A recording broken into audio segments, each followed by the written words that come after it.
after the gold rush is gone. A stadium that has served its purpose, had its day.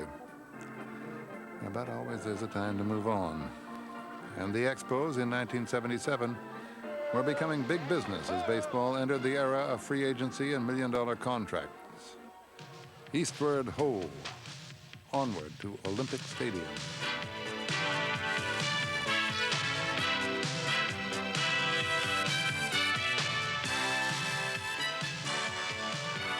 Les Expos Nos Amours, 20 years of the Montreal Expos, is brought to you by Labatt in association with the Montreal Expos. It's going to be up and away. A home run for Ellis Valentine. And Chris Fire is hit for the cycle, but Charlie Lee has pitched a no-hit, no-run ball game. Rogers, a standing Carter's done it. He's hit three on the move. Here's the throw. Not in time. He's safe at second base. That is number 5. The Expos were completing their first decade of existence. The memory of the Olympics was fading. A new era was about to begin. The era of artificial turf and exploding electronic scoreboards, of huge crowds and the happy wanderer. Dick Williams had been signed as manager. Dave Cash was our first free agent. And Tony Perez had been obtained from the Cincinnati Reds to be the veteran leader for this maturing new talent. The Olympic Stadium era had begun. The same young performers who were overmatched so badly in the final 2 years of Jerry Park were at last ready. Players like catcher Gary Carter and third baseman Larry Parrish, ready to make major league contributions. I've learned a lot, and I think I know a little bit more what I can do now and what to expect, from the league. The players were introduced before a huge crowd at Complexe Desjardins. High-tech intros for a high-tech stadium. Dick Williams was the new manager, signaling for the start of a new era. Williams was all business and had the winning credentials to back up his reputation. 2 World Series titles with the Oakland A's. Dick fit right in with the program. He just went right along and seen the talent that we had coming and a few deals we made, and he did a fine job. Inside of 3 years, we won 95. So the era I would like to say that I belong to was the one that turned the franchise around. It's summertime, summertime, summertime. The strip is known as Daytona Beach, Florida spring training site of the Expos, as the club prepared for the 1977 season. A party town if ever there was one, a combination of college breakers and motorcycle shakers who on the odd occasion snaked their way to see the Expos play a Grapefruit League game at spring training. There was one Expos player on hand, though, with the sole goal of seeing that the party atmosphere didn't take hold. That player was Tony Perez, formerly of Cincinnati's Big Red Machine. We got a lot of good production out of Tony Perez, and he's a fine guy to have on a ball club. He's a positive thinker. He works well with the youngsters and helps them out. It's like having another coach. We needed someone to drive in some runs. We needed a leader on the club, and we needed a fourth hitter. And he fit all the criteria at that time, and he was available. Another available veteran, this time via the free agency route, was second baseman Dave Cash, formerly of the Phillies. The Expos announced the signing in November of 1976 and welcomed Dave Cash to Montreal. Me being a leader, that's what Montreal was looking for. When Charlie Fox drafted me, he told me exactly what he wanted me to do for the ball club, and not only to go out and help guys, but go out and play the type of baseball that I was able to play. And I think that in itself was leadership to the team. He was the best available second baseman, which we needed, a second baseman, and one that would get a lot of hits and get on base. Well, he got the 200 hits again that season when we got him. Opening day at Olympic Stadium was an awe-inspiring and intimidating sight for an 8-year-old franchise that had never previously seen more than 31,000 fans for any home game in its history. More than 50,000 jammed a stadium that was very nearly not ready for the moment. It was nice because we were going to move into a first-class facility, and leaving Jerry Park, believe me, there was no ill effects of leaving there. We were just happy to move into the Olympic Stadium. Right fielder Ellis Valentine slammed the first home run at the new stadium, bringing back memories of Mac Jones in the Jerry Park opener. Catcher Gary Carter added another blast later in the game, but unlike the Jerry opener 8 years earlier, the Expos were losers to the Phillies in this historic Olympic Stadium contest. 77, of course, Dick Williams took over at the helm, and we were starting to really mature as a team and gaining more and more experience as each year went on. And now we were being looked at as a better club, and we finished up a little higher in our division. We were still not a winning ball club by any means, but I think we had 78 wins that year, and we were starting to get into our own, and people were starting to started talking about us a little bit better as to thinking that maybe this team might be the team of the future. The team of the future boasted the outfield of the future: Valentine, Cromartie, and Dawson. Andre Dawson, the rawest of talent, launching a meteoric rise from the campus of Florida A&M University up to Lethbridge, Quebec, Denver, and the Expos in slightly more than 1 full year. People actually thought that I was Canadian, thought that I was French, actually. And it was pretty fun, pretty puzzling to me, because with the name Andre and being, built up at the time, the young outfield that we had, Ellis Valentine, Warren Cromartie, it seemed to, I guess, sort of be a lot of fun.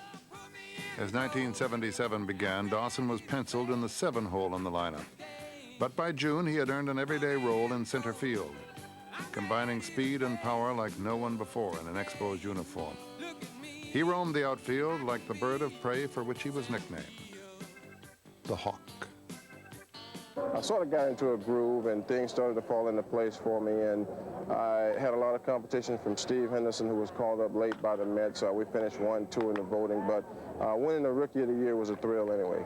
To me, to see the progress there, he couldn't hit a curveball with a paddle when he first came up. He could run, though. He didn't throw because he probably was very good or very accurate, because he was never really in position, the proper position to do it. He learned all that, and he was willing to work. And I would have to say, without a doubt, he was probably the happiest thing that I saw up in Montreal. Early in the season in Atlanta, Larry Parrish had the first of many multiple home run games that he was to record in an Expos uniform. Parrish was becoming a respected power hitter in the National League. But it was the veteran influence in 1977 that was giving the Expos respect as a team. Dave Cash was the leadoff man and offensive catalyst, setting team records for at-bats, hits, and doubles. It was a great place to play. I set a record there, never be broken, got the first hit in the stadium. So it was a memorable time for me, and one that I'll never forget. Dave Cash was the second baseman for 2 more seasons, but began to receive diminished playing time in 1979, and shortly thereafter departed the scene. I think that's probably the toughest time in an athlete's career, especially a competitive athlete, to say I got enough. Because you're bred and taught not to say that you got enough, that there's always something a little bit more left inside. 9 years after leaving the majors, Cash is back in baseball as a roving instructor in the Phillies minor league organization, taking him to such exotic locales as Batavia, New York, where he works with young hitting prospects. No matter how long you stay away from the game, at some point in time, it'll get back to you. And that's what I think it's done for me. That's one of the reasons why I'm here. I love the game so much that I wanted to be a part of it again. That's the way you play the game. From one side, you keep double play in order. From the other side, you're trying to stay out of it. Like many others, Cash is trying to find a place for himself in baseball after the thrill is gone. But Cash will always have his place in Expos history as its first free agent and with the first at-bat and hit at Olympic Stadium. You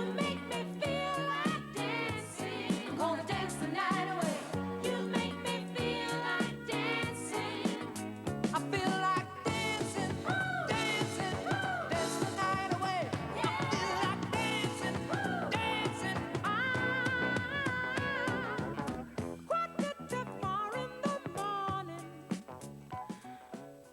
November 1977, the Plaza Hotel. Major League Baseball gathers in New York for the second annual free agent draft.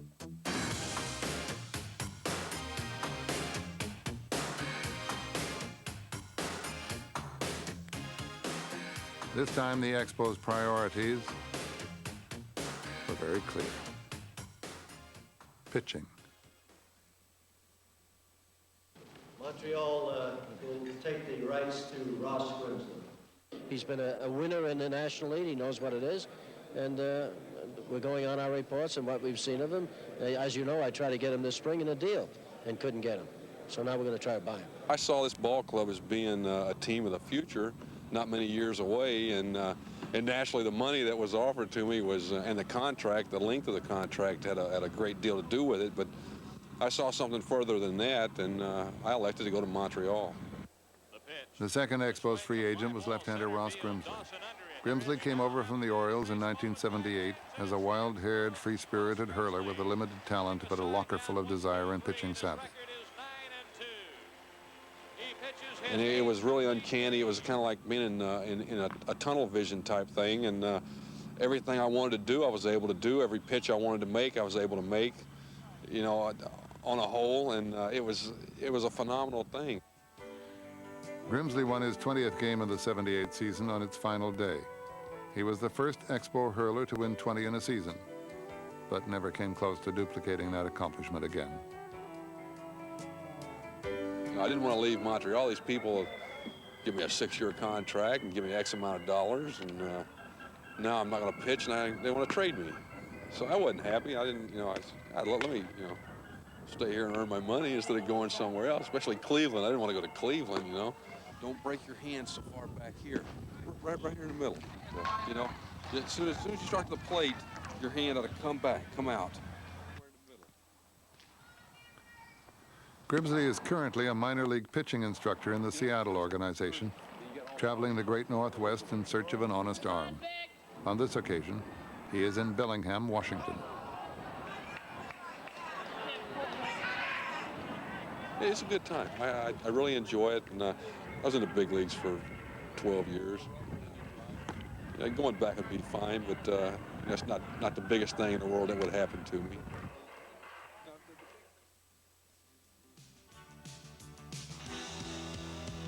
In late April of 1978, Chris Spire was obtained from San Francisco to play shortstop for the Expos in exchange for Tim Foley. He's an outstanding shortstop. He had just enough hitting ability to keep him going in the lineup. He molded very well in the infield with our second baseman. I didn't think Foley fit that type of club that I wanted to put together. On August 20th, 1978, Spire hit for the cycle against Atlanta. There was a double irony in the fact that earlier in the day, general manager Charlie Fox and pitcher Steve Rogers had had a fight in the clubhouse concerning a Fox lecture to Spire, and the additional fact that the only other Expo to hit for the cycle had been Spire's predecessor, Tim Foley. The rapidly maturing Steve Rogers represented the Expos at the 1978 All-Star Game and impressed a national television audience with strikeouts of Jim Rice and Richie Zisk. Shoulder feels great. I'd had surgery that off season, and I said, but boy, throwing my shoulder is stiff. I'm really having to work through this. And Dick Williams' comment was to me, well, if you can't pitch, we'll get someone who can. We had some veterans that were supposed to carry us pitching-wise. Steve Rogers, who was a total disappointment as far as I'm concerned. He and I got along like fire and water. Well, okay, that's the way it was. As long as he inked my name on, you know, every 4th or 5th day on the lineup card, you know, you don't have to like somebody to want to do the job that you're going to be asked to do. Well, you can tell by the way I use my walk, I'm a woman's man, no time to talk. Music loud, women walk, being kicked around since I was born. Never tolerate, I don't hate, and you may look the other way, but we can try to understand and do your time. More on that feud later. The Expos were rounding up a team of outlaws, misfits and strong personalities, players who were deemed out of control by other organizations. Flaky? No, I'm not flaky at all. I think it's the right-handed world that caused the problems, and left-handers are just responding to it. I was shocked when I left the Red Sox, period. I was upset and went to Montreal, and I thought that, you know, if this was punishment by the Red Sox, I said, you know, whip me some more, because it was heaven up there. Banned in Boston, Lee did for the Expos in 1979 what Grimsley had done in '78. He added effective left-handed starting pitching to go with a strong core of homegrown right-handers. Lee didn't have to blow his own horn. He was named the National League's left-handed pitcher of the year. '79 also marked the arrival of Yuppie. With the stadium capacity gone from 28,000 at Jerry Park to over 58,000 at Olympic Stadium, the Expos' new mascot appealed to the young fans and the young at heart, uniting one and all in cheering for their major league team. He's funny, yeah. He's cute for his age. He's so cute. I love him. I think he's adorable. He's the one that gets all the fans up and everything. He gives the fans momentum.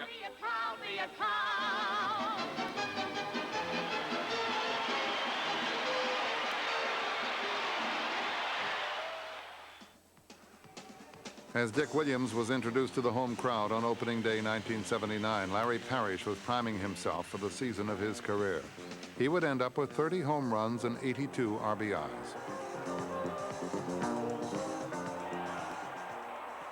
He'll play anytime you want him to play, and this is what you liked in a ball player, a manager, from a manager's standpoint.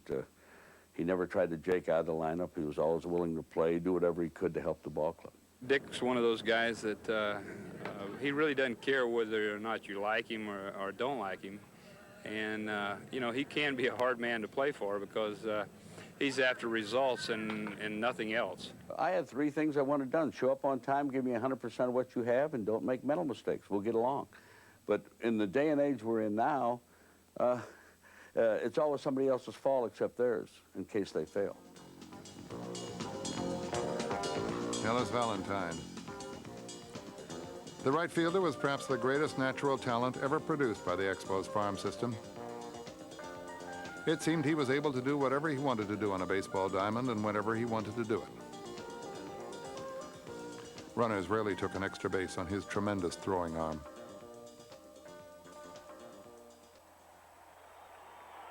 Ellis Valentine probably had as good basic tools as any player that I've ever seen in my lifetime. And I'm talking about all the good ones. He could throw, he could hit with power, a fine defensive player, great arm, and all the things that, and charisma, and such a likable, personable guy.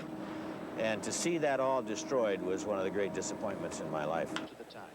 3-1 like pitch, that. Way inside. There it is. After a beating that broke his jaw earlier in his career by Roy Thomas of the Cardinals, Valentine was never quite the same hitter.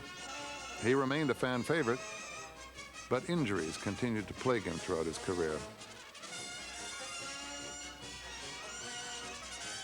which with the Expos lasted until 1981.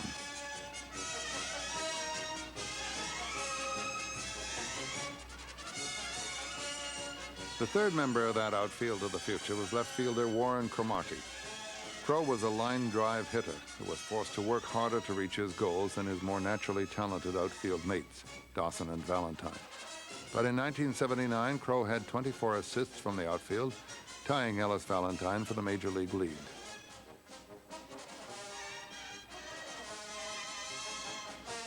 We had a good young ball club, and all we did is played on a new environment and everything else. And we played, and we really got to know how good we are. I guess it's around 79 and 80.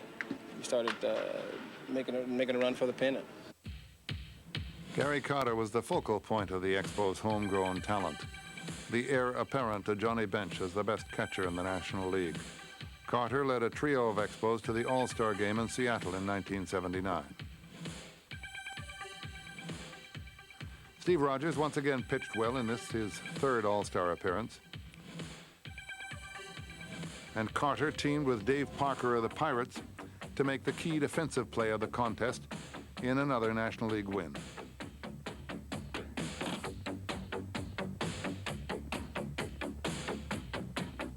We were really starting to become a young team, but filled with a lot of talent. So I think a lot of teams were starting to look at us as being, hey, this club is for real, and give them another year or two, and they're going to really be a team of destiny.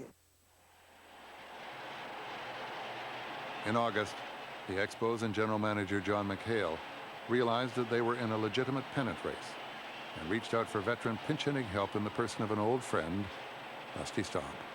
That first at-bat when they pinch hit me against the Pirates, and they were changing pitchers when I came up, the ovation that they gave me there, it was overwhelming. You know, I just tried to contain it, but I didn't do the real good job. I mean, I said, stay on top of the ball. Grant Jackson was pitching. He threw me a good fastball to hit, and I had a great swing at it and popped it up, and I wanted to choke myself.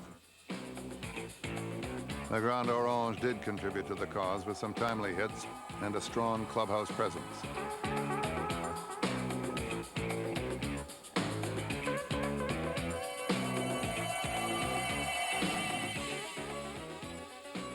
And the Expos did seem a team of destiny. Steve Rogers tossed a one-hitter against the Phillies at Olympic Stadium and moved the club 4.5 games into the division lead in the month of September. The scene shifted to Three Rivers Stadium for an important series against the Pirates. It comes down to a crucial series in Pittsburgh, 4-game series, and I'm pitching the third game, and I'm getting psyched up about 25 minutes before I'm supposed to go out to the field to warm up.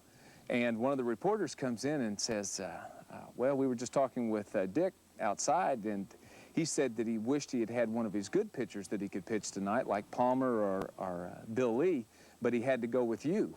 You know, what do you have to say to that? I mean, that's the kind of pressure that, you know, I'm already psyching myself up and trying to get ready for a game that is crucial in our pennant race, and he's pulling those stunts out on the field with the working press. He'd never won the big one. If you needed a big game, he couldn't give you that total effort. He never did.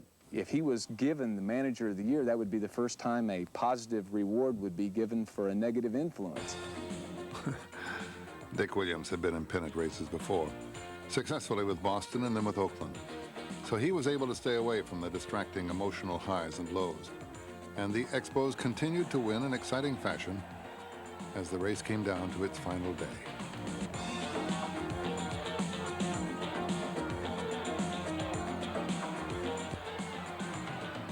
But this Valentine pop-up to Larry Boa ended the Expos season as the Pirates snuck through for the division title. Frustration for the Expos and their fans, but promise for the future as the decade of the 80s approached. The wonderful thing about the Olympic Stadium is that moving to the Olympic Stadium coincided with the era that for all of us got us into big league baseball and big league excitement. The Club of '79, which, boy, we haven't had anything like that since, and we sure didn't have anything like that before.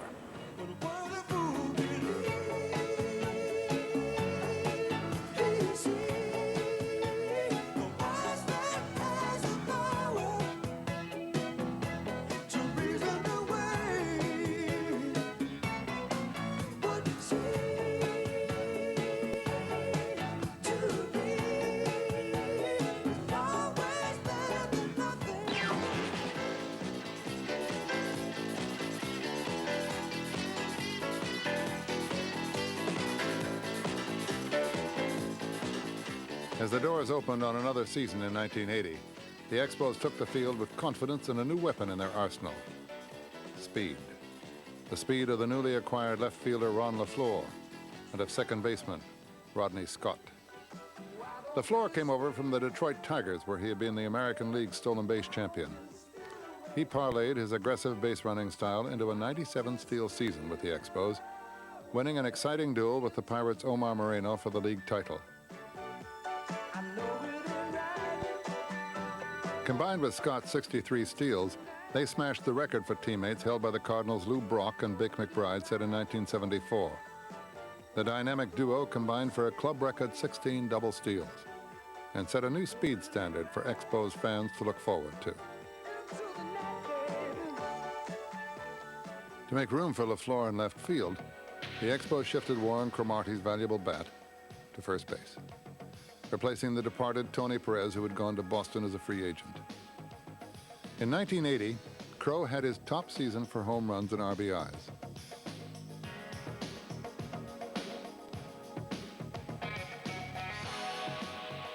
And he molded himself into a legitimate defensive first baseman. Behind the scenes, the Expos had been undertaking an arms buildup of their own down on the farm. Scott Sanderson joined Steve Rogers as club leaders with 16 wins in 1980.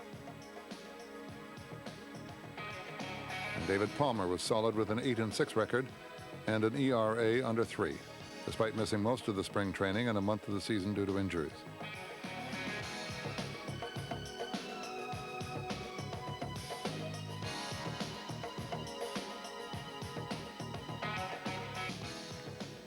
Charlie Lee had not been in the plans as the season opened, but 9 straight wins at AA Memphis changed some minds and vaulted him to the majors as a 5th starter with a 7-5 record.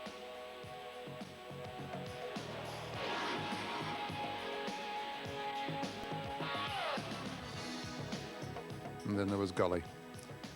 Bill Gullickson, already having a fine rookie season, struck out 18 Chicago Cubs on September 10th to set an Expos club record and a major league mark for a first-year player.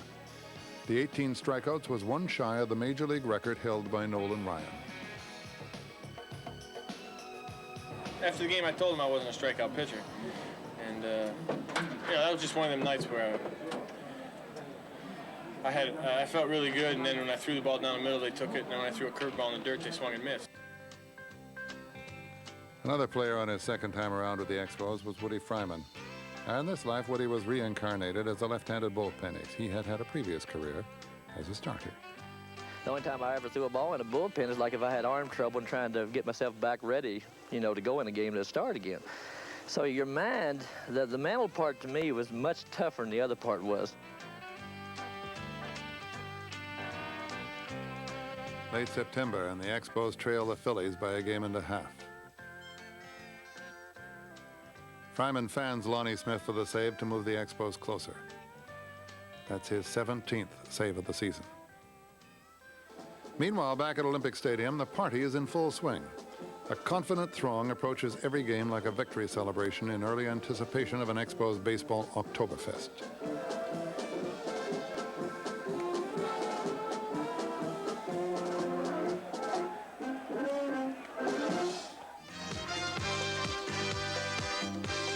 The weather can be cold in Montreal in October, so as fans warmed up with a fitting of the toques, Gary Carter warmed up with an oft-repeated home run barrage against the Phillies. The all-time leader among visitors for home runs at Veterans Stadium, Gary in 1980 led all Major League catchers in homers and RBIs.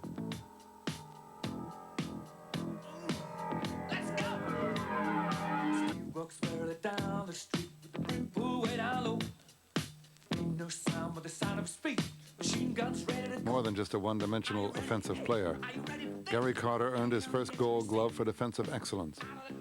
He threw out over 40% of base runners and grasped firmly the mantle of excellence being handed down by an aging Johnny Bench.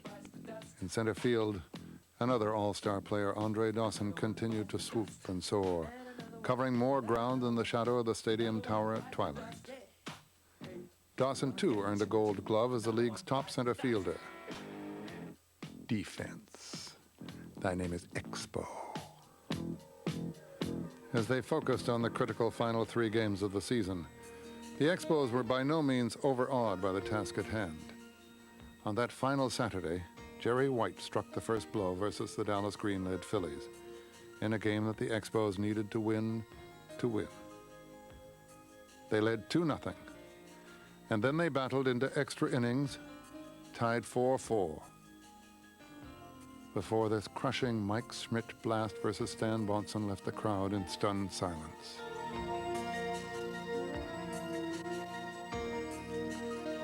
Schmidt's 48th homer made the Expos' 81 days in first place seem insignificant.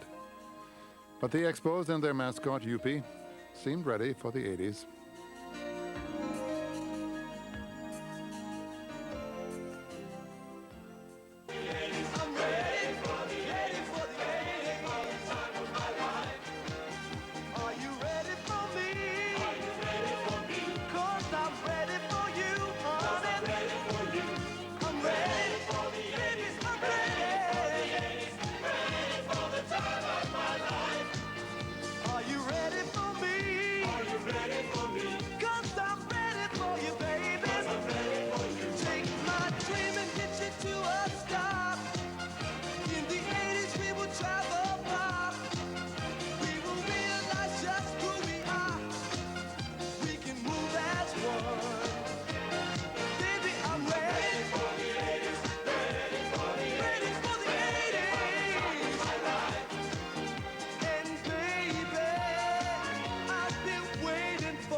stretch your ties too wide.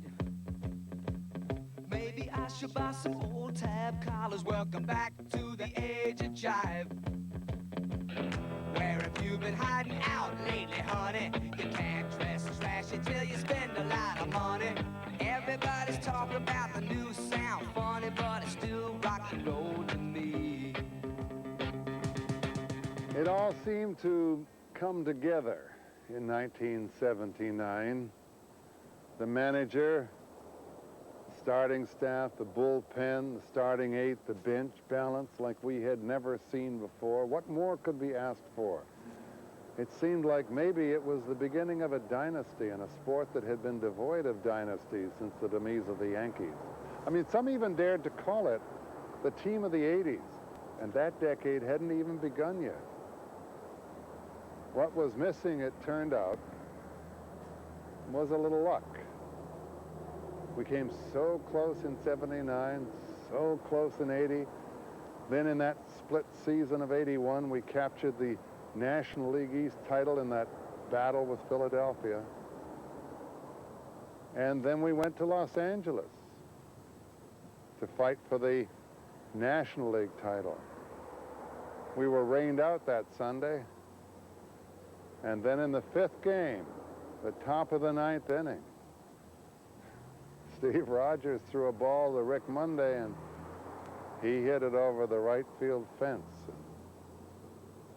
I remember sitting in the airport after that thinking maybe I was having a heart attack. One game away from the World Series. One game away. The Expos greeted spring training in 1981 as the clear-cut favorites in the National League East. Cool Hand Dick welcomed a battle-hardened collection of athletes who now knew what it took to win. Speed was still a key for this team, but rookie Tim Raines was now the catalyst, the key to the sprint. As the season opened, Raines and the Dodgers rookie Fernando Valenzuela blew out of the starting blocks, earning as much of baseball conversation as the possibility of an impending strike. Raines stole 51 bases in the first 55 games before the 49-day work stoppage, and a total of 71 for the season, setting a major league rookie record for steals. I was a young guy coming up, trying to fit in, trying to be a part of a puzzle that would make a winning ball club. 81, I think, was the year that I sort of made my name as far as stealing bases. Early in the 1981 season on the 10th of May, Charlie Lee joined Bill Stoneman on the short list of Expos with no hitters, blanking the Giants at Olympic Stadium in the second game of a doubleheader. With this fly ball to Andre Dawson, here's the windup, the pitch. Lee had done it. And a fly ball to center. A no-hitter. Dawson is under it. He's got it. Charlie Lee has pitched a no-hit, no-run ball game. The Expos are all on the field to congratulate Charlie Lee. The strike had caused a 54-game loss in the schedule and the institution of a unique split-season format that had everyone starting in July with a chance to gain a playoff spot. The Expos had returned for summer training to West Palm Beach, and the second half was beginning with the All-Star Classic. Raines, Dawson, and Carter were the Expos representatives. The ever-enthusiastic Kid showed how much he had missed the game during the pause, slamming 2 home runs and playing solid defense, earning the most valuable player honors as the National League whipped the American League. It was my first starting assignment, and I was very proud of that.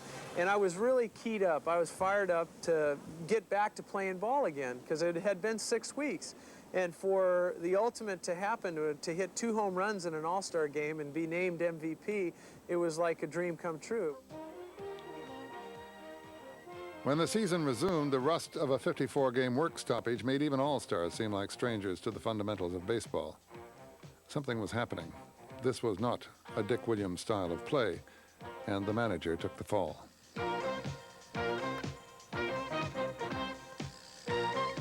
The last couple of years that Dick Williams was in Montreal, I felt that he had slipped as a manager. I didn't think that his heart was in it. I don't think I'd do anything different. I'm proud of what happened in Montreal while I was there. We think we turned the franchise around. I know we did.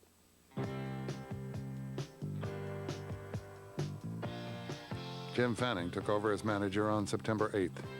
The Expos righted themselves and were leading the second half standings by a half a game in the unique split-season format. Rogers and Dawson combined for a big win at Shea.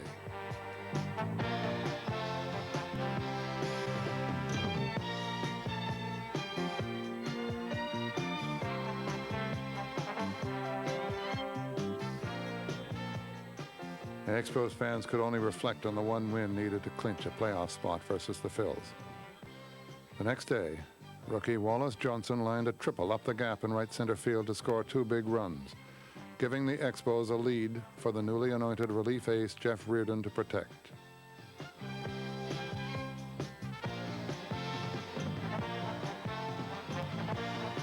With his final out, the Expos were at long last headed for a postseason party. I'll tell you, it was really exciting. It's been a long time since we've been waiting for this, baby. 3 years, and now 3's the charm, so we're going to go. At Shea Stadium, when we clinched it in '81, I pitched the last 3 innings, and it was a 2-1 ball game. And just being able to be out there and have, all my teammates jump on me, and we were in the playoffs was definitely my most memorable moment.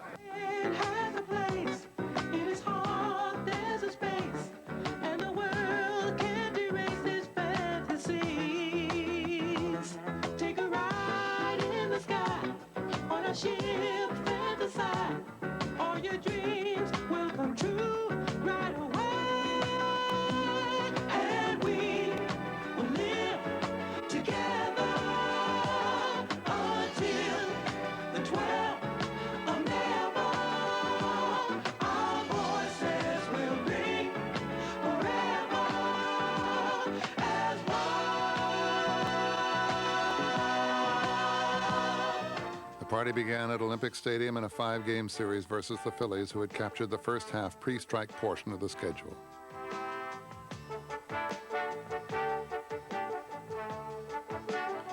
Jim Fanning versus Dallas Green. 2 former farm directors now in the hot seat. Steve Rogers versus Steve Carlton.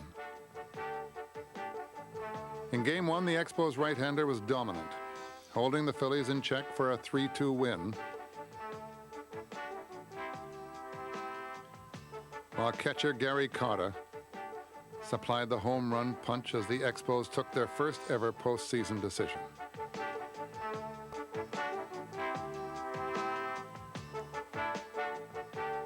After winning Game 2, the scene shifted to Philly, where it all came down to Game 5. Tied 2-2 in the series, a Rogers-Carlton rematch, and once again, the man his teammates called Cy came up big. The Expos had moved one step closer. I made the last out of the playoff game, and I think holding up the Canadian flag after we won is kind of memories for me. Next up, the League Championship Series, the best-of-5 duel versus the Los Angeles Dodgers.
What a classic series it had been.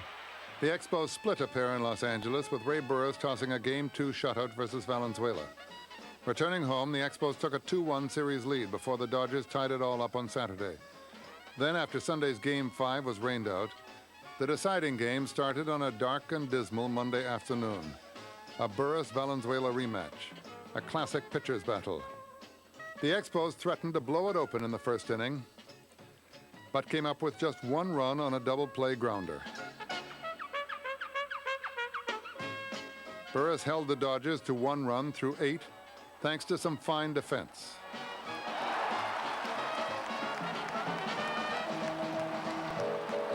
The strains of the happy wanderer masked the strain of the pensive manager.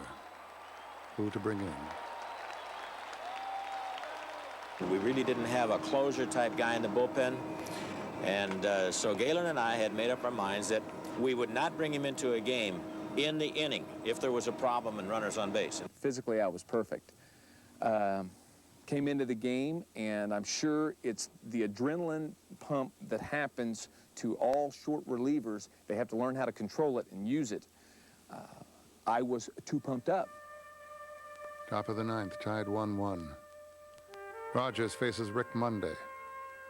The type of moment frozen in time that can make or break a franchise and catapult it to a series of successes or condemn it to a series of disappointments.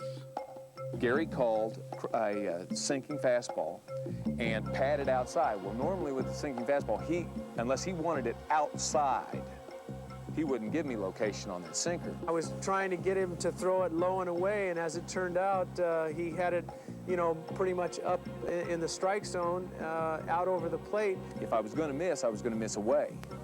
Yeah. I didn't. I missed over the middle of the plate. Rick Monday swung, and I thought, no way this ball is going out of the ballpark. I'm sitting right over there in that dugout, and I watched that ball go right over that right center field fence. And the celebration happened on the field, and it was the other guys. The Expos had one last gasp in the bottom of the 9th, but a ground ball to second, and it was all over. Monday, Monday, don't love that day. Sometimes it just turns out that way. As much as you have to focus on the Rick Monday home run, and I'm not disavowing its importance, there were other extremely important pitches that took place in that game and for the whole year. So we won as a team, we lost as a team. I just couldn't believe that it was all over for us. It was like we had worked so hard, and we had gotten so far, and now the season was at an end, and we were going to have to watch the World Series on TV. Our head-to-head matches down at the end of the year were one-run decisions, you know, low-run games. I don't feel like we lost, other than the fact that we lost. To make an excuse for it, I think, would do a disservice to the effort that we put out and actually the product that we put on the field. This game is very hard to figure out, and it's hard on players, and it's really hard on fans. I remember after the Expos had lost, and Rick Monday hit that home run, and I think off Steve Rogers, and Steve Rogers, talking about the fans, said in this very wise and sad way, he said, unfortunately, euphoria is not always the name of the game. I wasn't that terribly upset. John McHale looked like he was going to croak. I mean, he looked like he was finished. And I said, John, why are you so upset? I said, we did awfully well. He said, Charles, this doesn't happen very often. And when it does happen, and you don't take advantage, he said, it won't happen again for a while. Dramatically, Monday deposited that ball over that gate in right field, and I see it all the time. I see a lot of balls hit over there, and every time I see it hit, a ball going over that fence, I think of Rick Monday's home run. You get so few chances, and you grab that ring, boy. When you get the opportunity, you better not slough it. You better grab it. When they lost, it seemed to be one of those really painful and debilitating losses when they came so close 2 or 3 years in a row, and that's happened with other teams, that you come close to getting into the World Series and don't do it. It's as if you have to almost start over again.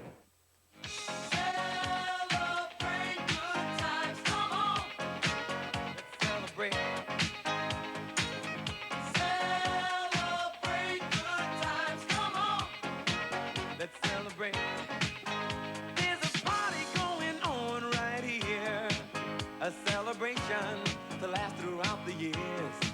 So bring your good times and your laughter too. Starting over again was not something the Expos had on their mind for 1982.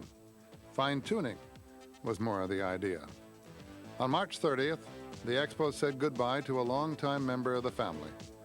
Third baseman Larry Parrish was dealt to Texas for Al Oliver. Parrish had been a fixture at third since 1975.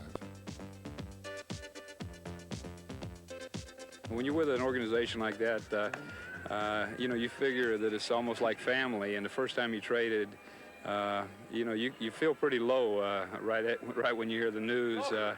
But things have turned out well for me, and you know, I remember Montreal with a lot of fond memories. An immediate fan favorite, Scoop professional hitter Al Oliver relished his return to the National League, where he had starred for many years with the Pirates. His presence in the clubhouse and on the bench took pressure off the Expos' talented homegrown hitters.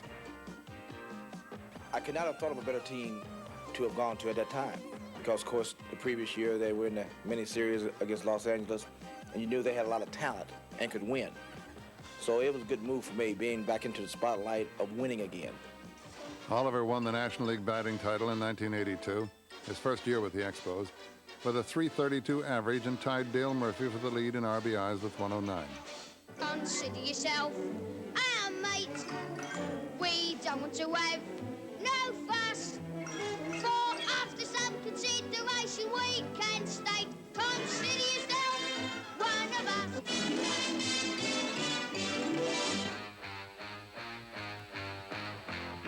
With Oliver at first base, who would take over from Parrish at third? The heir apparent was slugging prospect Tim Wallach, who had spent his rookie season on the bench in 1981, filling in at a variety of positions. For some reason, they told me I couldn't play third base because that's the position I was going out for.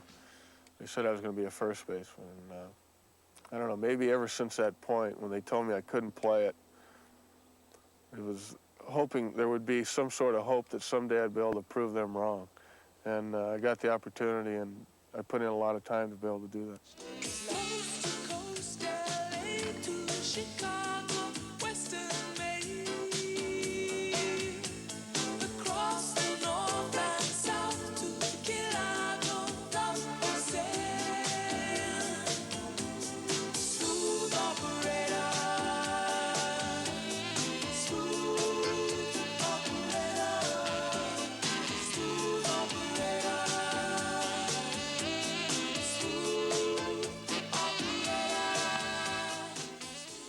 The 82 season was marked by turmoil and controversy early, as two major contributors to the Expos' three-year run of success reached the end of the road on the same day. In the merry month of May, Rodney Scott and Bill Lee were both released on the 8th. Lee met his ouster philosophically.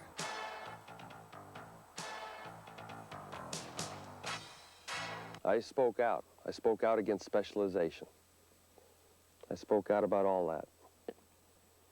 At least when I go down to my grave, you know, I can look myself in the mirror and I can say, I tried.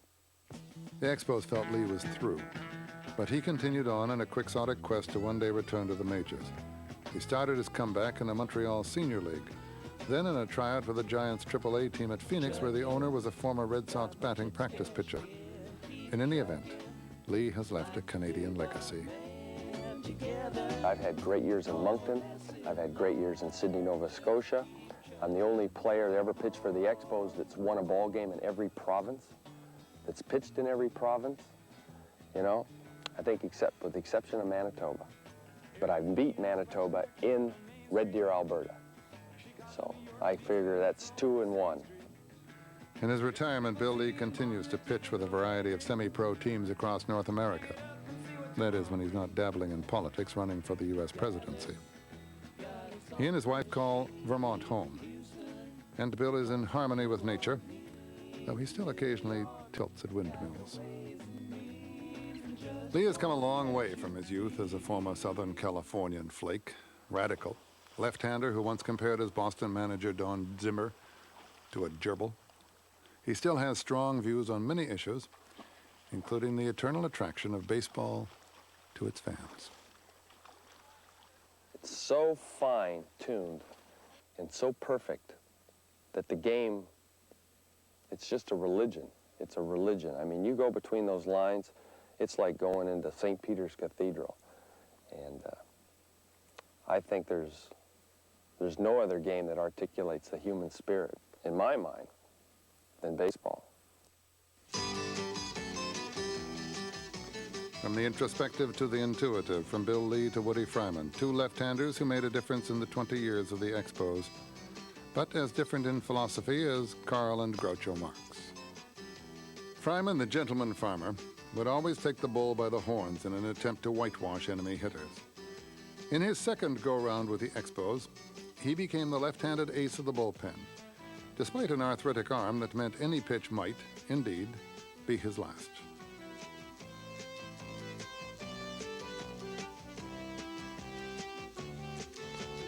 When I threw that pitch and my arm popped, I couldn't undo my collar button. Warren Cromartie took my shirt off in the clubhouse after the game. That's how bad my arm was. I couldn't even touch my shirt. And even tears come in my eyes and when I sat in there in the clubhouse. And I knew it was over. I didn't have to have nobody to tell me or anything like that. But I knew I was going to come home and farm, because that's all I ever did. And I liked the life. And it's no big deal for me to come home and work, because I worked all my life before I played baseball. Walk, suck. I know, talk to me. Woody Fryman here is just Woody Fryman, the farmer. They knew I played baseball for 18 years, but it's no big thing to them. It's no big thing to me. I enjoyed while I was going playing baseball, and I enjoy being back here with the people. Ewing is a small community on Kentucky's Tobacco Road, where simple pleasures are still the best. Pastimes include raising horses and enjoying Cincinnati Reds baseball on the radio. Fryman has returned to the farm from whence he came as a top-flight sandlot pitcher in 1965. To me, you can't get a better life in farming than places to raise your kids up. One thing about farming, too, you can be yourself. And if you want to love something, or if you like your cows, your cattle, I can show you every cow I've raised in the last 5 or 6 years and tell you what mothers they have and everything, because they're just part of me. The tobacco industry has taken a public relations beating in the past decade, and if the PR doesn't get you, then the drought will. But Fryman has his dairy cows as well as a firm handle on the reality of his baseball career. One of the reasons I did sign the contract, because the people in the country here where I live thought I was better than some of the players and come to watch me get beat instead of, come to watch me win. So I ended up signing in 1965, and then in 66 I was in the big leagues. And the biggest reason after I got in the big leagues, and I wasn't just because I signed to get there, but after I got in the big leagues, the biggest reason I stayed as long as it did is to try to make some money to make a living when I came back home. A right-handed fisherman by necessity, Woody is one of those rare players who was able to walk away from the game into the life after baseball with his head squarely planted on his shoulders and his priorities in order.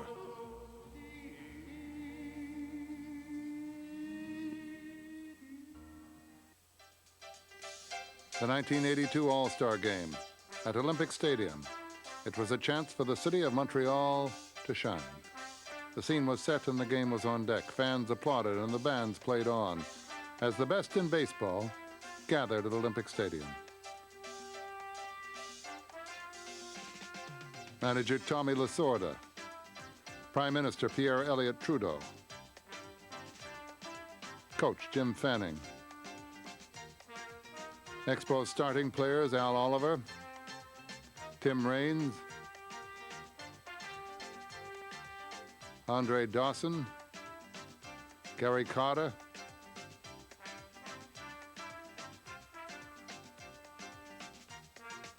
and starting pitcher Steve Rogers. To be on the mound, starting in front of 60+ thousand in Olympic Stadium, that was one of the highest highs. They were stone cold crazy that day, screaming. And to have 4 starters and being one of them from the Expos in front of your hometown fans. I can remember one of the things I remember is I signed 53 dozen baseballs in a day and a half in that locker room. So I had writer's cramp too, but the 82 season was extremely special within the statistical ratings of how my years went. And I'd have to put that as one of the highlights. The Hawk, Andre Dawson, In 1982, he was voted by his peers as the best player in baseball. He was at the peak of his career with bat speed and foot speed, the envy of all who had the pleasure of watching him perform. You know, again, it really didn't mean a lot if you didn't get the job done as a ball club. I always felt it took a total team effort, 25 guys out there doing the job day in and day out. And if you don't get that, the consistency over the course of 162-game season, it really doesn't mean a lot when the first weekend in October rolls around. Dreams of a pennant in 1982 turned into injury-induced nightmares. Who can forget Terry Francona's horrible accident on the warning track in St. Louis, which did not end his career but lessened his skills and ruined a promising future. Headaches continued for Fanning and the Expos with a disappointing 86-76 finish. Following the season, Fanning stepped down and was replaced by Bill Verdon. When a team comes that close and doesn't do it, then eventually you have to break up the team. I almost felt that after 79, 80, 81, instead of going on the upward swing, we were starting to go downward. And I could see it coming. You know, it just wasn't meant to be. That club was, on paper, a club that should have won a couple of times, 3 times maybe, during that 5 or 6 year period. Why they didn't, there's a lot of reasons. We might have taken our talent for granted, because we were definitely the best team in baseball in 1982, on paper. If we'd have won that first one in 79, they'd have won in 80 and 81 and 82. There was no doubt in my mind they'd have won. If you look at it over a 3-year period, 79, 80, and 81, there was no other better team in baseball. Combined record. None. The Dodgers, the Phillies, the Pirates, who had all won the World Championship that year, couldn't match us for a 3-year period. Yet, for those 1 years, they were better than us. And we believed we should win. As to why we didn't win, I think it just goes to speak to the parity within baseball, that you don't have any more dynasties. A lot of the expectations we put on the Expos were unrealistic.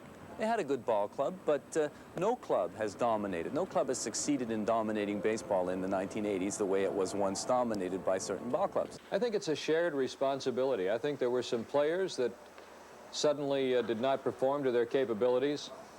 I think that to a degree, Dick Williams has to be held accountable. I think to a degree, the front office in general. They never acquired the kind of players that they needed to put them over the top, and the other clubs did. I felt that at the time that the Expos traded Larry Parrish, that they had underestimated one thing, and that was the value of Parrish to his teammates in the clubhouse and on the dugout. I don't think they ever really recouped from that. We, at that particular stage, didn't really know what it took to put a ball club away, to wrap up a division. I don't think that that hunger was instilled in us at that particular stage, and it showed at the end of the season.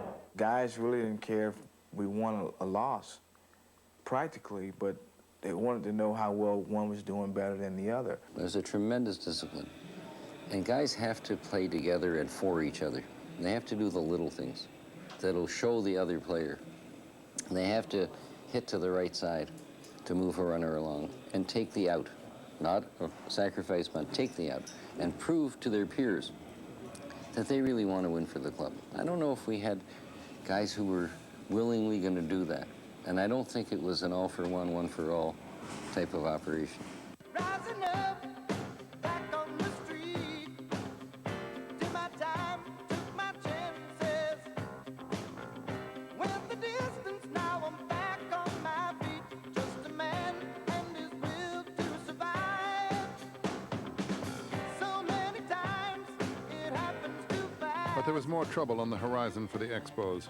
Disturbing reports as the 82 season ended of drug use on the club, and especially by star young outfielder Tim Raines. Raines had led the league in stolen bases once again in 82, but his other statistics had fallen off, and he sometimes played as if in a daze. What happened was, not really knowing the effects of what it would get me into, I sort of went overboard and kind of got myself in trouble. And it just took the 1 year for me to realize that I had a family and kids, that all I wanted to do from that point on was to get myself situated, get myself straightened out, and play the way I was capable of playing.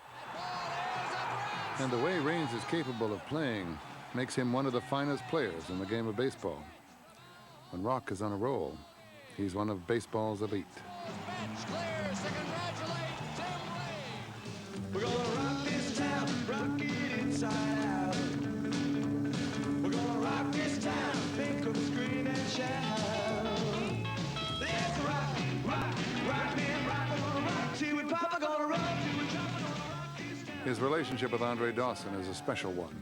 If I had really knew Andre the way I know him right now, I probably never would have had that problem, because Andre is a guy that you can just be with him all the time, and he would always say the right things. Timmy is the type of individual that, you know, very humble, very loving. He sort of gets to you on the inside. I feel Andre is my brother, my father, friend, you know, all those things put in one. I respect him for, you know, what he's achieved in the game, for the way he turned his life around, and, you know, I just can't say enough about it.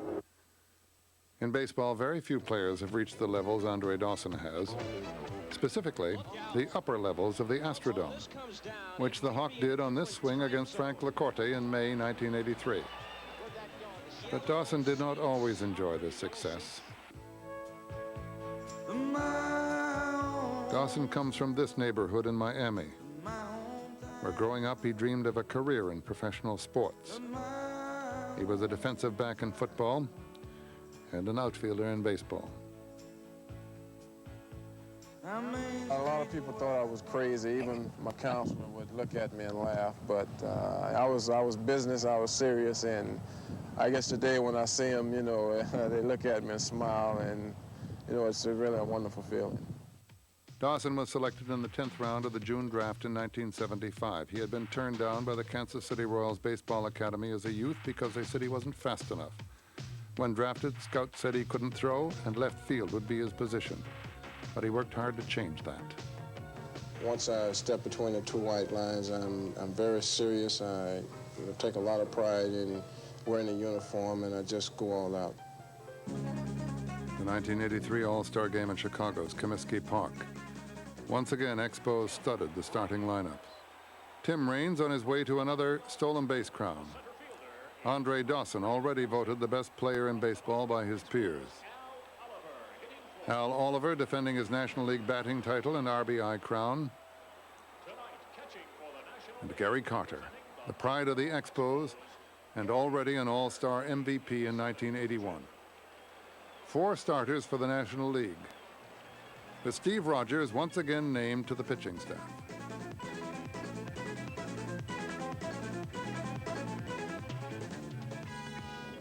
The Expos felt the winds of change in 1983. Jim Fanning completed his interim managerial tasks, and a new manager, someone with playoff experience, disciplinarian who could handle the Expos' talented but roguish cast of clubhouse characters, was sought. Bill Verdon was the man. He came to the club and tried to mold it in his image. And when the Expos fans wanted daring, they got conservative. When they wanted flair, what they got was fair. And so in September of 1984, Bill Verdon and the Expos parted ways. Perhaps most disappointing about the '83 season was the fact that on the heels of the previous 4 years' success, a record 2.3 million came to watch the Expos play.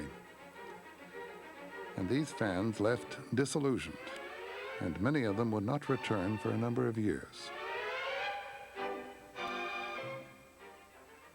When Bill came, he tried to change the team around, change the whole attitude, change the way we went out and played the game.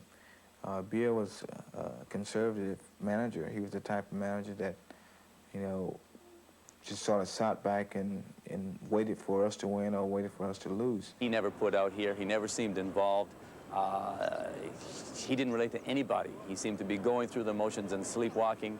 He wasn't a good manager in any phases of the game, either in the judgment of personnel, in the handling of personnel, or in the on-field generalship. Bill was what we basically would call a sergeant at arms. He's a very disciplined type manager, a manager who expected his players to play hard all the time, because he did as a player, which I respected. And that's where you should play the game. You know, there's no need to go out there half-stepping. You know, if you want a half step, you might as well just go buy a ticket and spectate. And those who have bought their tickets and spectated over the years have come in all ages and sizes. In fact, many fans have grown up or grown old with the Expos since 1969.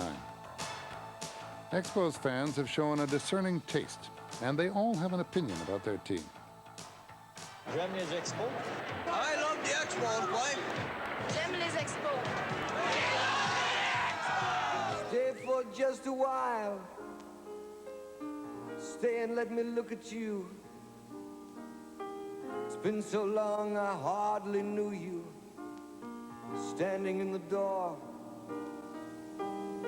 Stay with me a while.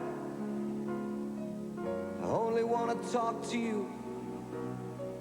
We traveled halfway around the world to find ourselves again. September morn, we danced until the night became a brand new day. Two lovers playing scenes from some romantic play.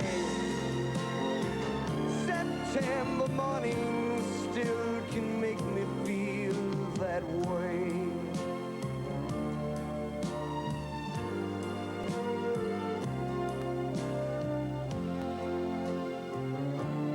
September morning still can make me feel that way.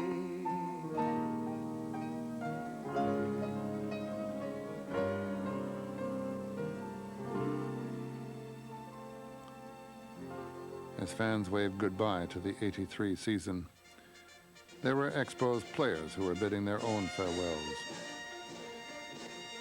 One of those players was Warren Cromartie.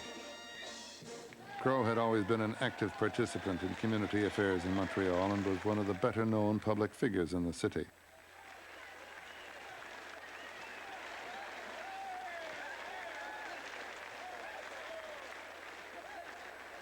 Comment ça va? Bonjour, les Expos. Welcome to Japan.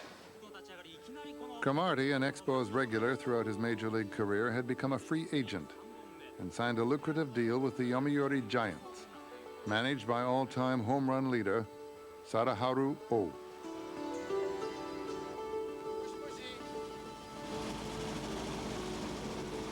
Here's the dome right here. The Big Egg is called. It's pretty huge. Like the Big O. It's almost like the Big O, yeah. Pretty nice job. We're wasting time now because we're at what we call shingo. It means light, traffic light. The always effervescent Cromartie has become one of the top Gaijin players in the history of Japanese baseball, adapting nicely to the added emphasis on conditioning and discipline, while remaining comfortable in another foreign environment. It takes a special kind of player to make a success of a career in Japan. All I ever wanted to do is play. And Japan seemed to be the right thing for me to do at the right particular time. I didn't know it was for real or not, but after 2 or 3 years, it dawned on me where I am and what I'm going to do here. So it was the most difficult choice I had to make in my life, one of the most difficult choices I had to make. I'm used to traveling. You know, I feel like a goodwill ambassador, to tell you the truth, you know, playing all over the country a little bit, but this has its ups and downs, but it helped me a lot as far as growing.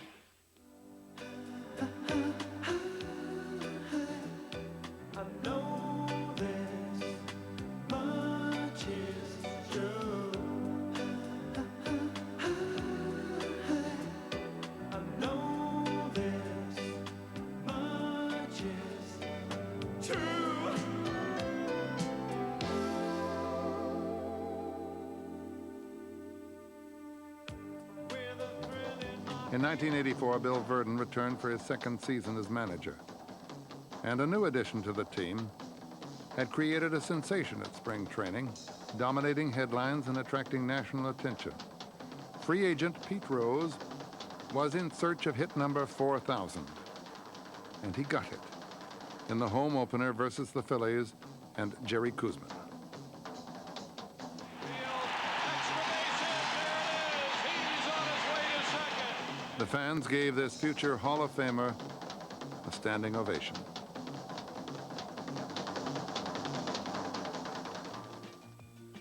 Early in the '84 season, in the rains at Busch Stadium, in the second game of an April 26th doubleheader, David Palmer hurled a 5-inning rain-shortened perfect game against the Cardinals.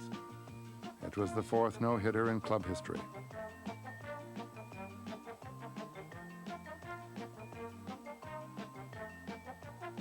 And Charlie Lee, with a sensational first half, was establishing himself as the successor to Steve Rogers as the ace of the starting staff.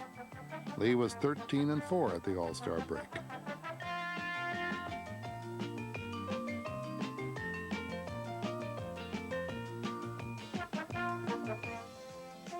Speaking of the All-Star game, the '84 Classic was played in San Francisco, and Charlie Lee was the starting pitcher for the Nationals. He proved to be the winning pitcher, working the first 2 innings highlighted by this pickoff of Chet Lemon.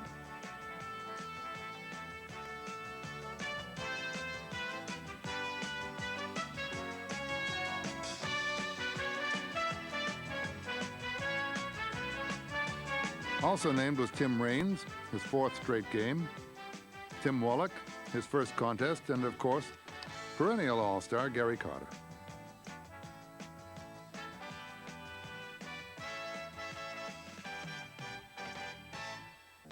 Carter slammed a home run, and he made a key defensive play.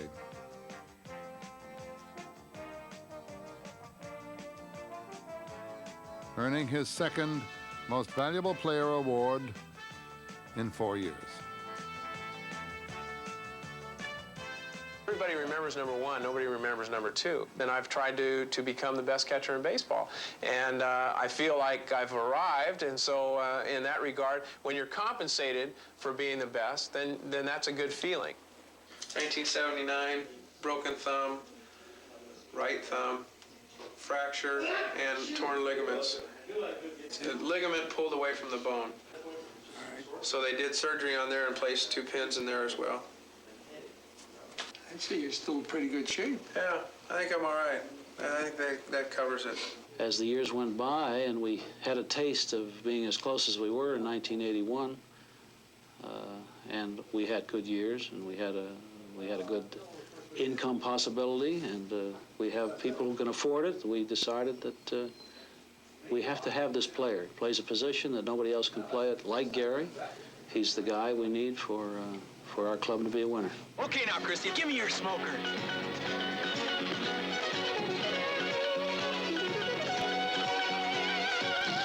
Gee, Christy, glad I didn't call for that knuckleball. Gary Carter was not, in fact, the Expos' first $1 million player. That honor belonged to Andre Dawson. But Carter's 8-year contract, signed after the '81 season, was unprecedented and has never been repeated. Carter came to epitomize the Montreal Expos. He was unequaled as a goodwill ambassador for the club, drawing fans and media like a magnet. I went to all kinds of different places throughout Canada, and I have a lot of good memories about that. But then also, not only becoming residents of Canada, I also took a Berlitz course and learned some French. I felt that the culture part of it was important to get involved more in the city and the surroundings. Long terme avec les Expos de Montreal. In my 10 years here, I have nothing but fond memories. I will always remember the good years. I will always remember the lean years, but nonetheless, I have nothing but good things to say about Canada. I have nothing good things to say about the Montreal Expos. When Carter wore the uniform, he wore it with pride.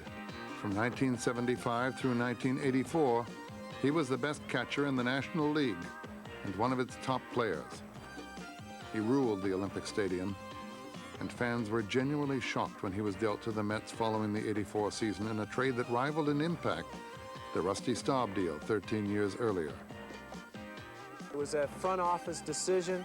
I, of course, had the right to veto it, but when it gets into a situation where you don't feel that the front office or the ball club wants your services anymore, then it's really time to move on. Dream on, white boy, white boy. Dream on, black girl, and wake up to a brand new day, to find your dreams are washed away.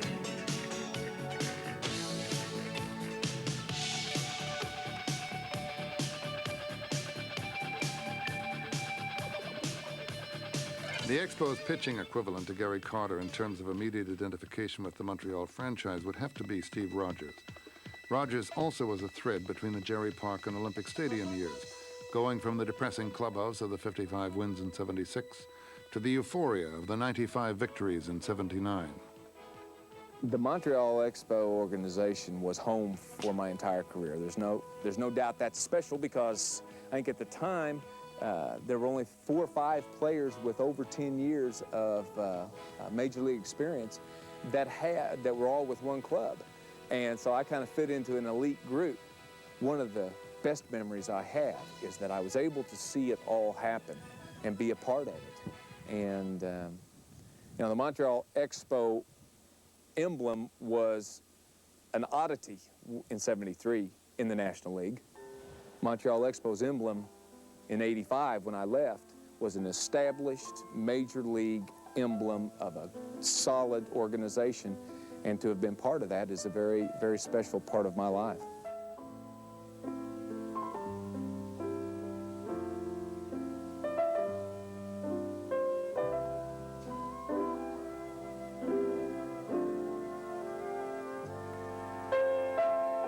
Even now, I really miss the game. I miss the competition.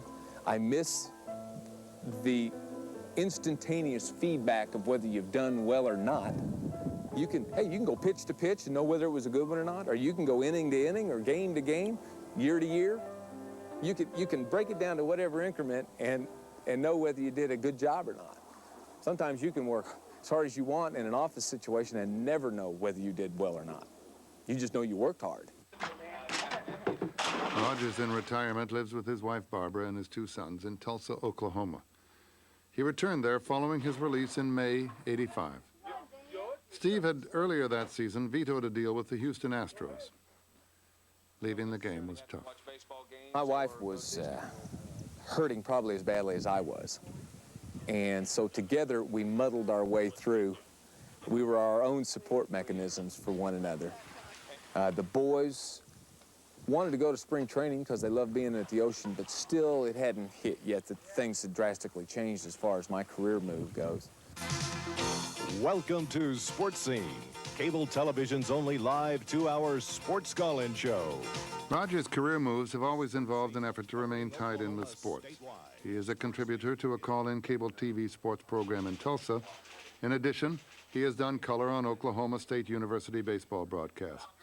Rogers' best season was 19 wins, but he led the league in earned run average once and finished second another time. If there was one piece of his career that he could do again, what would it be? Last 5 years of my career, discounting the ones that I was injured, were the ones that I felt the most confident. I felt that I could contribute on a regular basis, and it was all because I learned that if I established a good work ethic, I could hold my head up after every game and know that I had worked as hard as I possibly could to make that a winning start. And I don't know that I did that often enough the first 4 or 5 years. If I could change anything, it'd be that. I bet you thought I was going to say Rick Monday pitch, didn't you?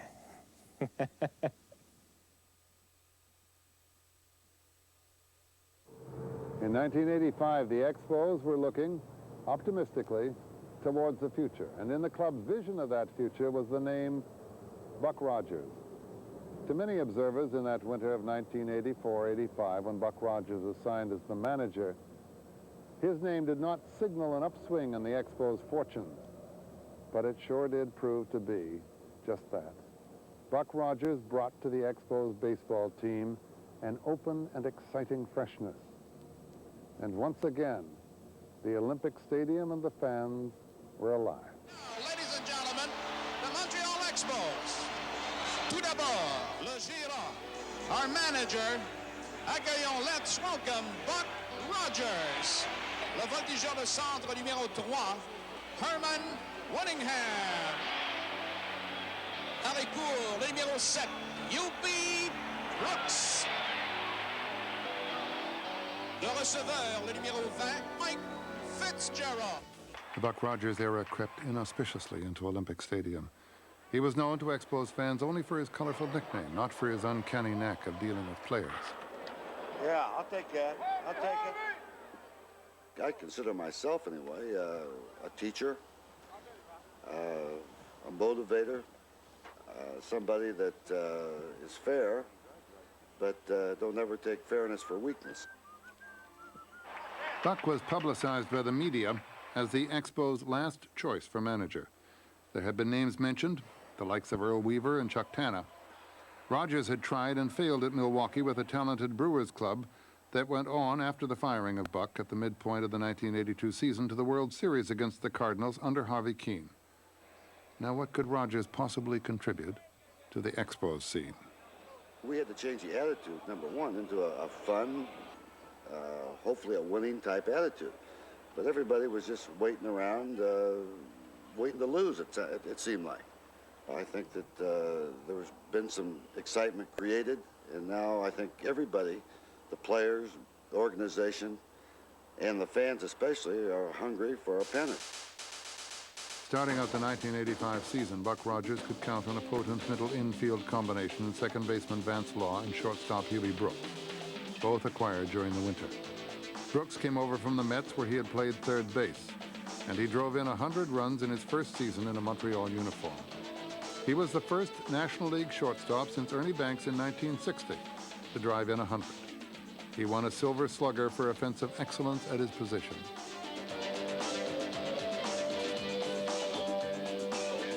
It was at Wrigley Field in Chicago where Andre Dawson had the day of his career on September 24th, 1985, slamming 3 mammoth home runs and driving in 8 scores. I was sitting in the clubhouse, and then I was informed that I was actually going to play, and as it turned out, I think I had 3 home runs in the game, and I only played about 6 innings. It was by far one of the bigger games of my career.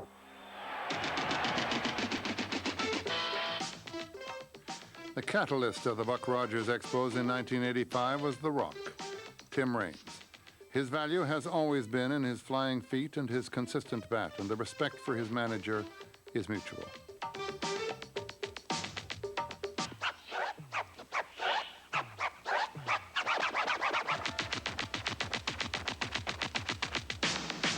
Buck is a guy that has respect from his players as well as we respect him. He's the type of manager that I'm sure I would always get along with, because he's the type of guy that's not afraid to try anything and at any given time. With the talent that he has, he knows his talent. He's one of the guys that knows his talent real well, and he works from it. The 2-strike pitch. Swing and a miss. He struck him out, and the game is over. Jeff Ridden had been a reliable relief pitcher under previous managers, but under Buck Rogers, he was the Terminator, coming in classic relief ace situations with the lead on the line and the chance for a save. I got, a lot of respect for Buck Rogers. He was really the one that gave me the ball more than, any other manager, I had under him. My first year, I had 41 saves and, 35 the next year. So playing for him was a real thrill for me. But Buck's debut season, despite showing much promise, turned into a cruel, cruel summer, with injuries paving the way to a finish in the middle of the pack in the National League East. Dawson and Wallach were among those to fall. But the unkindest cut of all going to the promising rookie left-hander, Joe Hesketh, who was cut down by Mike Scioscia's shin guard in a home plate collision in August.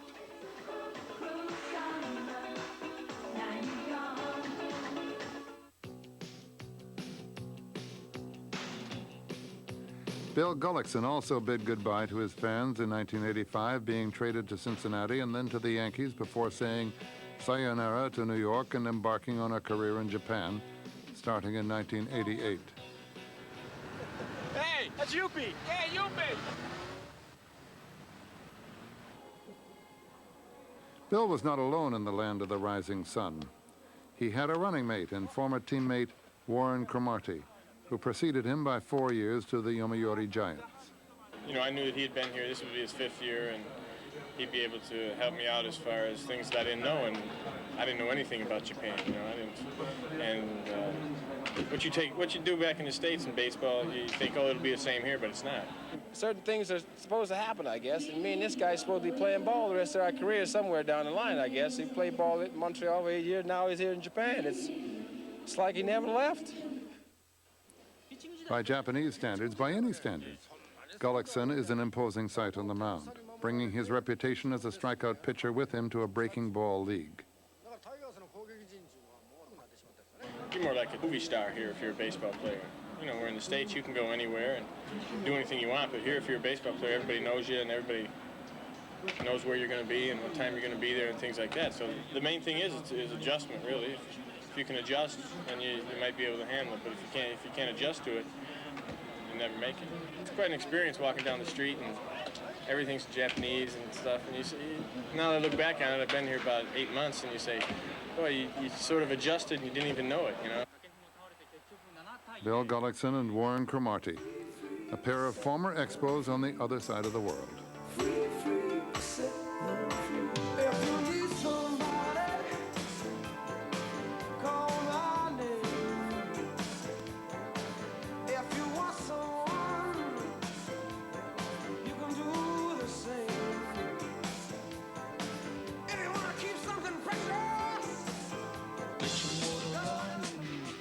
The 1986 season marked a turning point and a year of decision for two longtime Expos stars, Tim Raines and Andre Dawson. They were playing out their contracts with a chance to become free agents at the end of the year. A disappointing year, marred by injuries to key performers like Hubie Brooks and Mike Fitzgerald, made the season less than a wild one for Expos fans. Despite a sizable salary cut, Dawson chose to leave for the cozy confines of Chicago's Wrigley Field. I just felt that the time had come for me to make a change, and you know, it was a tough decision for me because I felt I owed a lot to the organization, to the city of Montreal, the country of Canada, I'm sorry, for giving me the chance, the opportunity to be a professional baseball player. But you know, I just had to do what I had to do. The time had come for me to make a change.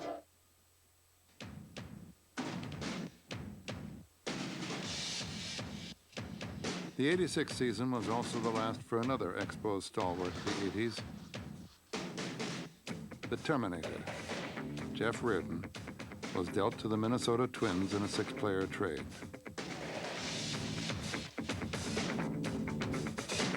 It was hardest on my 7-year-old son. I remember him coming home from school, and you know, he was crying and everything. He was mad at the Expos, and it was hard on me too because I had a lot of good friends in Montreal, not just baseball friends, but you know, other people that we had met the 6 years there. And going to the American League, I was a little upset about what would happen, but now I can't say I was upset because we were world champions.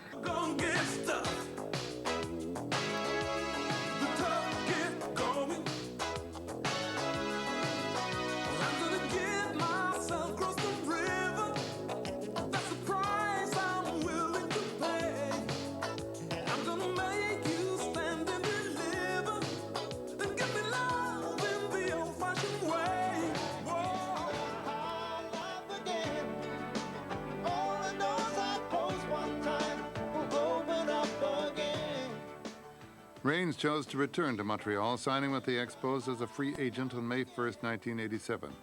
His dramatic return to the high life of stardom in the National League gave the Expos impetus to make a serious run at the East Division title. He had 4 hits and a game-winning slam in his first game back on May 2nd. I really didn't know what to expect. I felt that I was in good enough shape to go out and perform well, but not to perform the way I did. It was totally unbelievable. I expected to get a couple of hits, maybe a couple of stolen bases, but to go 4 for 5 and hit a grand slam in extra innings was beyond my wildest dreams. The 87 All-Star Game, Wallach, Brooks, and Raines represented the Expos in extra innings, Raines in his 7th straight game. stroked a 2-run triple to win it for the National League and earn MVP honors. I was running around the bases. I knew that at least 2 runs was going to score, and I almost stopped at second base just to jump around and to applaud myself, but ended up getting a triple, and I think that was the most exciting day in my career. At home, Tim takes time out to play with sons Andre and Tim Jr. Rains's entire life in the 80s has been in an Expos uniform, and he eagerly looks forward to the day his team will play in a World Series. I think there's a lot of people that is always going to doubt a Canadian club get into the World Series. But before I leave here, I want to be able to say that I was one of the players that was the reason why the Montreal Expos won the World Series. A lot of MVP. In '87, the Expos Player of the Year and a strong league MVP candidate was Tim Wallach. He had a banner season, setting a club mark with 123 RBIs. He batted a career-high .298 and played his usual Gold Glove defense at third base. His RBI total was the most by a National League third baseman since Joe Torre of the Cardinals won the Most Valuable Player award in 1970.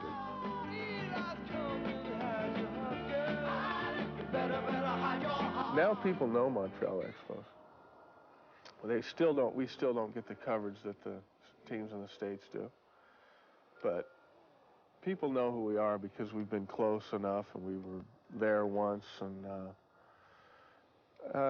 like when I signed with the Expos, I had no idea. But I've enjoyed playing here every year. Throw the right card and get hit. Another thing the easygoing veteran enjoys is a relaxed clubhouse atmosphere with teammates who respect his ability and desire to win. Wallach is always one of the first players to the ballpark, both at home and on the road. I like the atmosphere of, everybody coming together to compete to do one thing and win a baseball game. And I think there's time for fun, and I think there's time for being real serious. And the time for fun is beforehand. The time for being serious is when you go out on the field between the lines. Wife Lori and sons Matthew and Brett are his biggest fans and help to keep his priorities in order. The organization wants to be at the top, and I think the players here want to get to the top and want to stay there. And it's been kind of an up and down climb, so-called, the last few years, but I think we're back on the right track.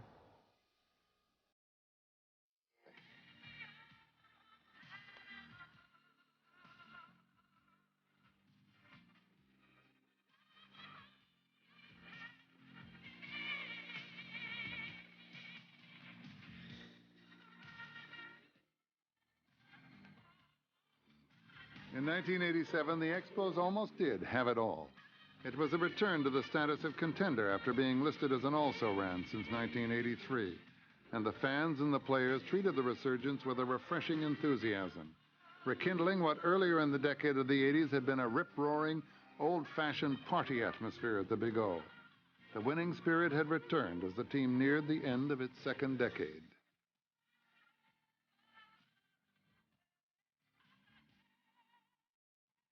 It was kind of a dream come true when you're recognized by the rest of the managers in the game. That was really a thing that really humbled me, because now all of a sudden you say to yourself, I've made it.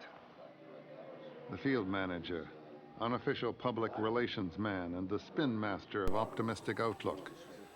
Buck Rogers learned a hard lesson from his earlier experience in Milwaukee and is much more in control of his Expos assignment.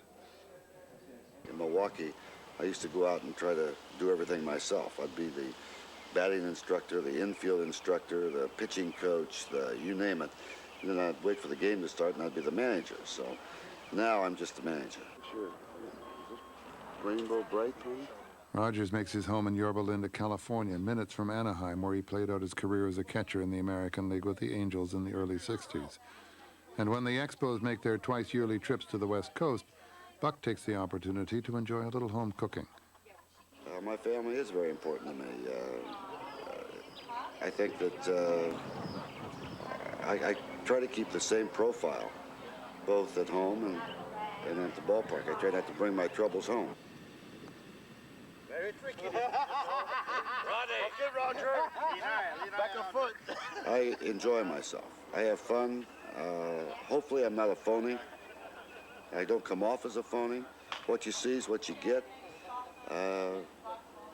I like a good glass of wine, martini once in a while. And I like good food, and Quebec and Montreal has a lot of that. Well, where's the camera? Yeah, right there it is. I have to pay. I would probably want the fans to have the same reaction or the same thing to say about me that I would my family. That he's a man, he's a gentleman, and he's a baseball manager. In that order.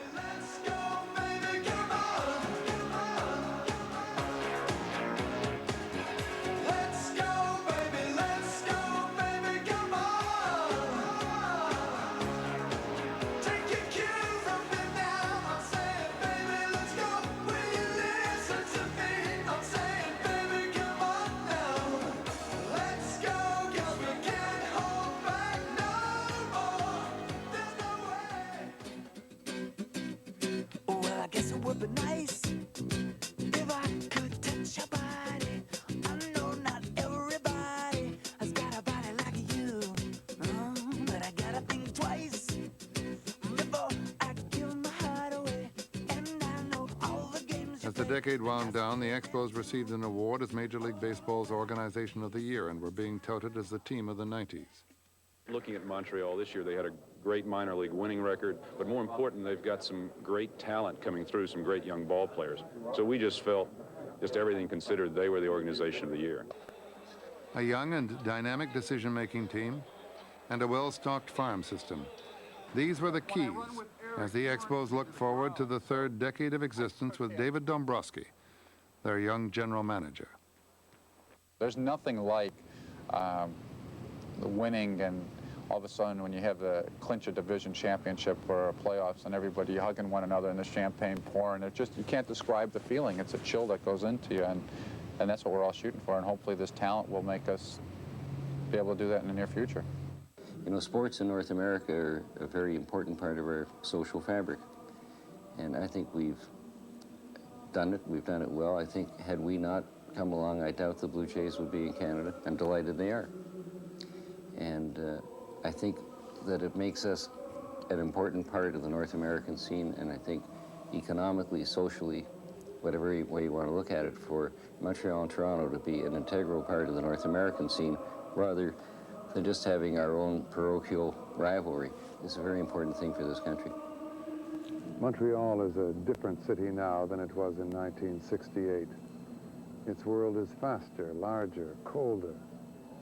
But its summers always come, and a constant of those Montreal summers is Expos baseball.